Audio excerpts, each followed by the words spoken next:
কবিতাৰ শিৰোনাম মৰমৰ আই। কবি আনন্দচন্দ্ৰ আগৰৱালা।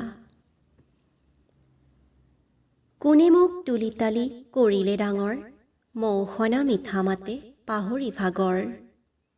কৰিছিল স্নেহ মোক দুগালত চুমা খাই, তেৱেই মোৰ পূজনীয়া মৰমৰ আই। চেনেহৰ চকু পানী ধাৰেৰে বোৱাই, কোনে মোক ৰাখিছিল বুকুত শুৱাই, টোপনিত লালকাল মুখখনি চাই, তেৱেই মোৰ পূজনীয়া মৰমৰ আই। কান্দিছিলোঁ যেৱেই নৰিয়াত দুখ পাই, একে এঠিৰে কোনে মোৰ মুখলৈ চাই, মৰো বুলি কান্দিছিল কাঢ়ি হুমুনিয়া, তেৱেই মোৰ পূজনীয়া মৰমৰ আই।